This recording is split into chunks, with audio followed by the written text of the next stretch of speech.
احسن تمر حاليا هي التمر ديال الجزائر.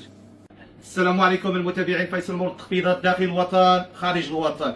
اليوم 16 شهر جوج 2026. اليوم جبت لكم تمر ديال الجزائر. احسن تمر حاليا هي التمر ديال الجزائر. اجي كنتحدى شي واحد يدير هذا الثمن، كنتحدى شي واحد. كيلو 42 درهم، اللي بغى في الباكيه 41 درهم. يلا عطيه للعالم. لا شوف الصراحه تسقاي عندهم الجوده. ها انت وتبارك الله. شوف